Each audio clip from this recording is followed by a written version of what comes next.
প্রবাসী প্লাস আমাদের গ্রামের যারা বাইরে ঢাকায় চাকরি বাকরি করে, আমাদের রুহুল আমিন, আমাদের শামসুল চাচা, আমাদের আফসার আলী সাহেব, মানে মাদ্রাসার এই কিছুদিন আগে একটা জায়গা ক্রয় করেছি প্রায় 13-14 লক্ষ টাকা দিয়ে। এই টাকাগুলো আমাদের গ্রামের সমস্ত মানুষ, এমনকি কৃষক শ্রমিক যার কোনো টাকা পয়সা দিন চলে না, সেও 200 টাকা নিয়ে আমরা কালেকশনের সময় যখন গেছি, উনিরা দাঁড়ায় আছে আমাদের টাকাটা ধরে, চোখে পানি আসে যায় জিনিসগুলো দেখলে। আমাদের এলাকায় শুধু গ্রাম না, আমাদের অত্র এলাকার মানুষের দাবি ছিল যে আমির হামজা সাহেবকে দিয়ে একটা জালসা করানোর। এটা আমার কাছে অনেকেই মানে দাবি করছিল আর কি। তো আমরা চেষ্টা করেছি, ইনশাল্লাহ আল্লাহ পাকের অশেষ মেহেরবানিতে ওনাকে আমরা দাওয়াত দিতে পেরেছি এবং উনি দাওয়াত কবুল করেছেন। আগামী 17 তারিখে 17ই ডিসেম্বর আমাদের এখানে উনি আসবেন।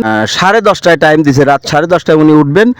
তো এরই প্রেক্ষিতে অত্র এলাকার জনগণ সাধারণের প্রতি আমার একটা উদাত্ত আহ্বান যে আপনারা যথাসময়ে আসবেন। এ মাদ্রাসার স্বপ্ন দেখেছিল উহাব আলী নামে আমাদের গ্রামের একজন ভাই, উনি অত্যন্ত ভালো মানুষ। এখানে গর্ত ছিল, উনিই প্রথম বলেছিল যে এখানে যদি কেউ মাদ্রাসা করার চিন্তাভাবনা করে তাহলে আমি জায়গাটা দেব।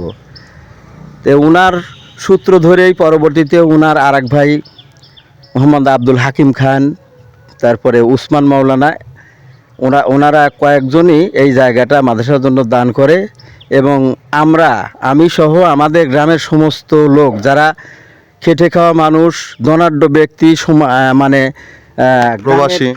প্রবাসী প্লাস আমাদের গ্রামের যারা বাইরে ঢাকায় চাকরি বাকরি করে, আমাদের রুহুল আমিন, আমাদের শামসুল চাচা, আমাদের আফসার আলী সাহেব, সোহেল চৌধুরী, তারপরে আমার ছোটো ভাই একজন মনসুর আলী, এদের সবাই মানে সুন্দর একটা মন নিয়ে সবাই আমরা একসাথে একজোটে এই কাজটা শুরু করেছি, যার কারণে আল্লাহ পাক আমাদের প্রতি রহমত করেছে।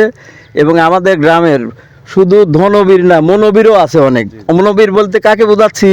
যার দেওয়ার সাধ্য নাই কিন্তু তার অনেক প্রচেষ্টা আছে যে মাদ্রাসাটা আমি টাকা দিতে না পারলেও আমি একটু সহযোগিতা করি, পরিশ্রম করি আমি একটু কিভাবে সুন্দর করা যায়। তো এইভাবেই আমাদের গ্রামের ছোট বড় সবাই একসাথে থেকে, এখানে আমার কোনো কৃতিত্ব নাই, এখানে কৃতিত্ব আমার গ্রামবাসীর, যারা সবাই মিলে আমি সামান্য একজন ব্যক্তি, আমাদের গ্রামে অনেক বড় বড় মানুষ ছিল যারা নিজেরা না থেকে আমাকে এইখানে সারা গ্রামের লোক এখানে ইনক্লুড করেছিল। আমি ওনাদেরকে সাথে নিয়ে এই প্রতিষ্ঠান সুন্দরভাবে পরিচালনার চেষ্টা করছি। এবং আমাদের ভবিষ্যৎ চিন্তাভাবনা অনেক বড়, যদি আমরা সবাই এইভাবে একসাথে একমতে থাকতে পারি।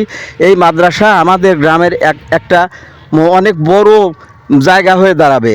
বর্তমানে আমরা যে মানে মাদ্রাসার এই কিছুদিন আগে একটা জায়গা ক্রয় করেছি প্রায় 13-14 লক্ষ টাকা দিয়ে। এই টাকাগুলো আমাদের গ্রামের সমস্ত মানুষ, এমনকি কৃষক শ্রমিক যার কোনো টাকা পয়সা দিন চলে না, সেও 200 টাকা নিয়ে আমরা কালেকশনের সময় যখন গেছি, উনিরা দাঁড়ায় আছে আমাদের টাকাটা ধরে, চোখে পানি আসে যায় জিনিসগুলো দেখলে।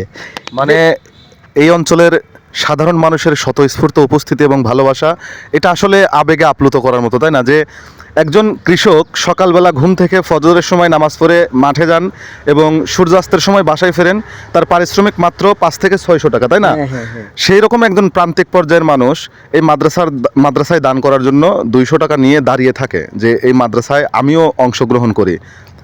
তো এই যে গ্রামের মানুষের যে স্বতঃস্ফূর্ত ভালোবাসা, মনের ভালোবাসা, মনের টান, ঠিক আছে, এটা আসলে অনেক বড় একটা বিষয়। তো এ পর্যায়ে জানতে চাচ্ছি যে প্রত্যেকটা উদ্যোগের পেছনেই কিন্তু একটা কারণ থাকে, তাই না?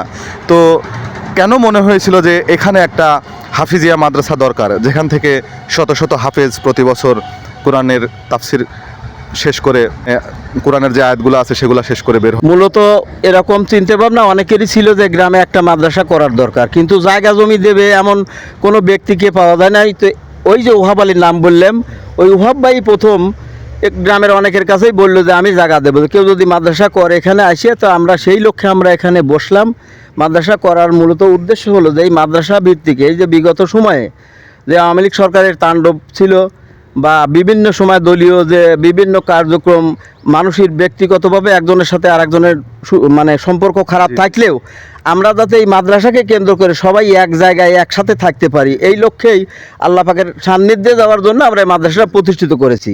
বিগত সময়ে আমরা দেখেছি যে আওয়ামী লীগ সরকারের জুলুম থাকলেও আওয়ামী লীগের যেসব লোকজন ছিল গ্রামে, তারা মাদ্রাসার ক্ষেত্রে আমরা যখন বসছি তখন তারা এই মাদ্রাসা নিয়ে কোনো ইয়া করে নাই, আমাদের সাথে একসাথে একজোটে এবং আমাদের পাশে সবাই ছিল। আমরা কার্যক্রম সবার মতামতের ভিত্তিতে করেছি। আমাদের যে সিনিয়র এবং ধনাঢ্য ব্যক্তি যেমন আফসার আলী, আমাদের সোহেল চৌধুরী, শামসুল চাচা, আমার ছোটো ভাই মনসুর আলী, আর দাতা আমাদের আব্দুল হাকিম ভাই, আমার প্রতিষ্ঠানের সেক্রেটারি শিবলু মামা, ওনার ভাইয়েরা যথেষ্ট সহযোগিতা করেছে। হ্যাঁ, আমাদের ছোটো ভাই আবুল বাশার, এরকম আরও মানে সবার নাম তো আর এইভাবে এখন মানে সবারই এক বাক্যে এই মাদ্রাসার প্রতি সবাই পাগল, যার কারণে আমরা এত দ্রুত এই মাদ্রাসার এত দূর আল্লাহ পাক আনার তৌফিক দান করেছে। তো আগামী দিনও আমরা ইনশাল্লাহ আমরা সবাই একসাথে একত্র হয়ে এই প্রতিষ্ঠান অনেক দূর নিয়ে যাব, এই আশাবাদী আমরা রাখি ইনশাল্লাহ।